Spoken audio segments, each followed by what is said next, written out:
हाँ जी students, last time तुसी quantum mechanical model के बारे डिस्कस किया। तो क्वांटम मकैनिकल मॉडल का जो थर्ड फीचर तुसी डिस्कस किया वो मोस्ट प्रोबेबल रीजनस की गल की गई जिहदे इलैक्ट्रॉन्स रिवॉल्व करते हैं। तो उन्होंने मोस्ट प्रोबेबल रीजनस नूं नाम दिता गया सी ऑर्बिटल्स का। सो नैक्सट अज जो आप टॉपिक डिस्कस करांगे वो है साडे कोल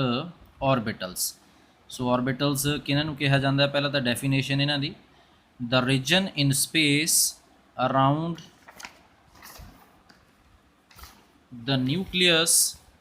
where the probability of finding the electron is maximum is called an orbital. So nucleus ਦੇ ਸਰਾਊਂਡਡ ਇੱਕ ਇਹੋ ਜਿਹਾ ਰੀਜਨ ਹੈ 3 ਡਾਈਮੈਂਸ਼ਨਲ ਸਪੇਸ ਦੇ ਵਿੱਚ ਜਿੱਥੇ ਇਲੈਕਟ੍ਰੋਨ ਦੇ ਹੋਣ ਦੀ ਜੋ ਸੰਭਾਵਨਾ ਹੈ, ਜੋ ਪ੍ਰੋਬੇਬਿਲਿਟੀ ਹੈ, ਉਹ ਸਭ ਤੋਂ ਜ਼ਿਆਦਾ ਹੁੰਦੀ ਹੈ, ਉਸ ਨੂੰ ऑर्बिटल ਦਾ ਨਾਮ ਦਿੱਤਾ ਜਾਂਦਾ ਹੈ। सो ऑर्बिटल जो है इस ते बेस्ड ही फिर नवा जो कंसैप्ट है एटम का वो डिस्कस किया गया सी। ते इत्थे जो क्वांटम मकैनिकल मॉडल है इस दे विच तां ऑर्बिटल के बारे डिस्कस किया गया है, बट जो इस तो पहला नील्स बोहर ने एटॉमिक मॉडल दिता सी उहदे च उहने ऑर्बिट्स दस्से सी जिन्हां दे विच इलैक्ट्रॉन्स रिवॉल्व करते हैं। बट वो ऑर्बिट्स का जिहड़ा फिनोमिना सी उहनूं डिस्कार्ड किया हैसनबर्ग ने। हैसनबर्ग ने दस्सिया सी कि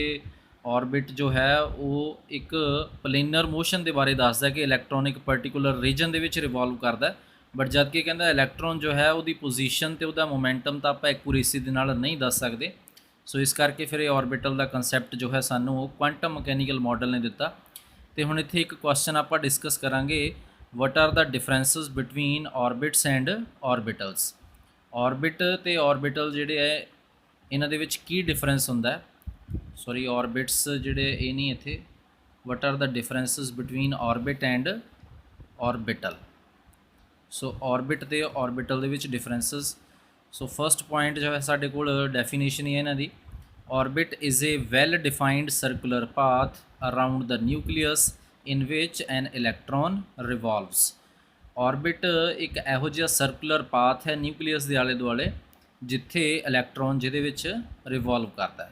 बट ऑर्बिटल के बारे, it is the region in space around the nucleus where the probability of finding the electron is maximum. जबकि यह कहते न्यूक्लियस के आले दुआले जो स्पेस जो थां है वो एक इहो जिहा एरिया है जिथे इलैक्ट्रॉन के होने की जो संभावना सब तो ज़्यादा होंदी है, मैक्सीमम होंदी है। मीनस इन्हें पर्टिकुलर ये नहीं दस्सिया कि इलैक्ट्रॉन एक ही थां दे उत्ते रिवॉल्व करते हैं, इन्हें दस्सिया कि कोई भी 3 डायमैंशनल एरिया जिथे इलैक्ट्रॉन हो सकता है। Next, it represents the planar motion of an electron around the nucleus. इन्हें इलैक्ट्रॉन की प्लेनर मोशन के बारे दस्सिया कि इलैक्ट्रॉन इस तरह एक सर्कुलर प्लेन दे विच रिवॉल्व करते हैं। जो तुसी पहला नील्स बोहर का एटॉमिक मॉडल पढ़िया वो सर्कुलर मोशन के बारे ही दस्सिया गया सी कि इलैक्ट्रॉन्स जिहड़े ने वो सर्कुलर मोशन या प्लेनर मोशन के रिवॉल्व करते हैं। बट इत्थे it represents the 3 dimensional motion of an electron around the nucleus. But इन्हें दस दिता कि न्यूक्लियस के आले दुआले जो इलैक्ट्रॉन है वो 3 डायमैंशनली रिवॉल्व करता है, किते भी हो सकता है 3 डायमैंशनल स्पेस दे विच या रीजन दे विच। Next third, orbits give a definite path of an electron. जोड़े ऑर्बिट है वो इलैक्ट्रॉन का एक डेफिनेट पाथ दर्शाते हैं कि एक सर्कुलर पाथ के इलैक्ट्रॉन रिवॉल्व करता है। बट इत्थे orbital does not specify the path of an electron. जबकि ऑर्बिटल जोड़ा इलैक्ट्रॉन के रास्ते के बारे नहीं दसदा कि इलैक्ट्रॉन किस पासे जा रहा, ये दसदा कि इलैक्ट्रॉन न्यूक्लियस के सराउंडड इस एक पर्टिकुलर रीजन के किते भी हो सकता है। Next, all orbits have circular shape. जिन्ने भी ऑर्बिट्स ने सारिਆਂ ਦੀ सर्कुलर शेप है। तुसी सारिਆਂ ने नील्स बोहर का एटॉमिक मॉडल पढ़िया, मैं इत्थे थोड़ा जिहा बना के भी दस देना तुहानूं। उन्हें दस्सिया सी कि एटम जो है उसके सेंटर दे विच न्यूक्लियस ते उहदे सराउंडड इस तरह सर्कुलर ऑर्बिट्स ने जिन्हां दे विच इलैक्ट्रॉन्स रिवॉल्व करते हैं। इस तरह के सर्कुलर ऑर्बिट्स दस्से, फिर उन्होंने नाम दिता, पहले नूं के शैल, दूजे नूं एल, फिर एम, फिर एन, इस तरह ओ पी क्यू आर। तो पहले नूं N is equal to 1 2 3 4 and so on, इस तरह इन्होंने नंबरिंग भी दी सी। सो ये सारे जोड़े ऑर्बिट्स ने वो सर्कुलर शेप दे। बट दूजे पासे all orbitals have different shapes.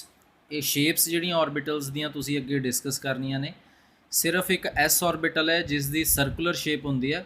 But बाकी जोड़े ऑर्बिटल्स ने उन्होंने डिफरेंट डिफरेंट शेप्स ने दसिया होया orbitals have different shapes for example s orbitals have circular shapes whereas p orbitals have dumbbell shape dumbbell जिहो जिहा जो वेट ਦੇ ਲਈ ਡੰਬਲ ਯੂਜ਼ ਕੀਤਾ ਜਾਂਦਾ ਹੈ ਸੋ ਉਹਨਾਂ ਦੀਆਂ ਪੀ ਆਰਬਿਟਲਸ ਦੀਆਂ ਡੰਬਲ ਸ਼ੇਪਸ ਹੁੰਦੀਆਂ ਇਸ ਤਰ੍ਹਾਂ ਦੀ ਹੁੰਦੀ ਹੈ ਸ਼ੇਪ ਇਹ ਡੰਬਲ ਸ਼ੇਪ ਤੇ ਜਿਹੜੇ ਡੀ ਆਰਬਿਟਲਸ ਹੁੰਦੇ ਆ ਉਹਨਾਂ ਦੀਆਂ ਡਬਲ ਡੰਬਲਸ ਸ਼ੇਪ ਹੁੰਦੀਆਂ ਨੇ ਕ੍ਰਾਸ ਦੇ ਵਿੱਚ ਹੁੰਦੇ ਆ ਡਬਲ ਡੰਬਲ ਸੋ ਇਸ ਤਰ੍ਹਾਂ ਡਿਫਰੈਂਟ ਜਿਹੜੇ ਆਰਬਿਟਲਸ ਨੇ ਉਹਨਾਂ ਦੀਆਂ ਸ਼ੇਪਸ ਵੀ ਡਿਫਰੈਂਟ ਹੁੰਦੀਆਂ ਨੇ next orbits do not have directional characteristics orbits ਜਿਹੜੇ ਨੇ ਇਹਨਾਂ ਦੀਆਂ directional characteristics ਨਹੀਂ ਹੁੰਦੀਆਂ ਮੀਨਸ ਸਾਰੇ ਦੇ ਸਾਰੇ ਜਿਹੜੇ ਆ ਉਹ ਇੱਕ